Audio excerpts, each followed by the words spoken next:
Laura Dawson surveyed the row of long division problems she had written on the blackboard.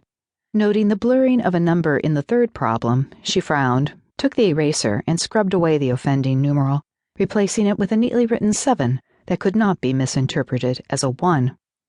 Thank goodness San Francisco's Clement Grammar School was only 4 years old, so the slate board that filled the entire back of the room didn't have the chips and scratches that marred the board in the Cupertino Creek School, the rural one-room school west of San Jose where she taught this past fall.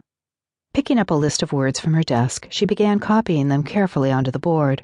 For some reason, words she had known how to spell since she was 5 came out wrong when she wrote them for all to see, and she wanted to avoid the humiliation she'd felt back at Cupertino Creek when the pert 7-year-old Daisy pointed out her errors to the whole class, accompanied by the snickers of 17-year-old Buck Morrison, who slouched insolently in the last row.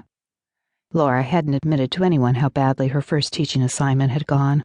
None of the lectures in pedagogy at the San Jose Normal School had prepared her for how difficult it was to maintain discipline when a one-room school held 30 students, ranging from a 5-year-old who couldn't sit still for more than 15 minutes to a 17-year-old with the body of a man and the maturity of a boy half his age.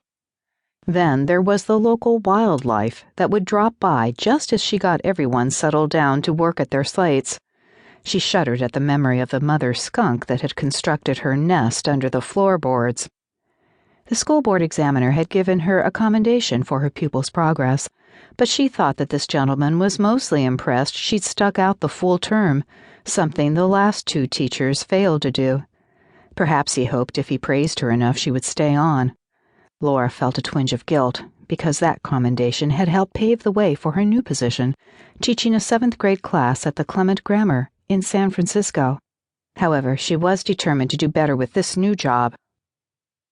Wednesday evening, January 7th, 1880. 120 OFarrell. Nice, sunny furnished rooms, double and single. San Francisco Chronicle, 1880. Annie Fuller was angry. No, she was furious. How could this have happened? How could she ever face Nate's parents? What could she say to explain how their daughter, who they had so reluctantly handed over into her care, had been assaulted, practically at her doorstep? And Nate, what would he do when she told him?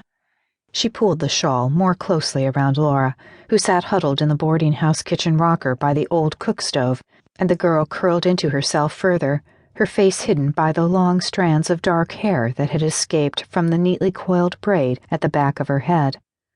Or at least the coil had been neat this morning when Laura left the boarding house on her way to work. Annie had refrained from saying goodbye to her young boarder at that time, since she was already costumed as Madame Sybil, a scarlet shawl over her old black silk, a Medusa-like black wig covering her own reddish blonde hair, and white powder hiding the light dusting of freckles that were scattered across her nose. She preferred not to interact with anyone but Sybil's clients when she was dressed this way. Instead, she'd gone to the window of the small parlor where she met those clients and peeped through the curtains at the younger woman, noting the similarities between Laura and her older brother Nate. Both were tall, straight-backed, and dark-haired, with long-legged strides. Laura's skin was paler, and thank goodness she didn't have her brother's nose, which gave him the look of a bird of prey. But they both were graced by the dark brown and slightly oblique eyes and the high cheekbones that recalled their distant Shawnee ancestor. Watching as Laura walked confidently up the sidewalk, her shoulders thrown back as if she was going into battle, Annie had felt such pride in the young woman. She knew that Laura was going to work early because she was determined to excel at her new teaching position. Yet now the poor girl sat in the kitchen, mud smeared on the lower half of her skirt, her hair in disarray, her confidence gone, and shivering in fear because of some brute. I could strangle whoever it was with my bare hands.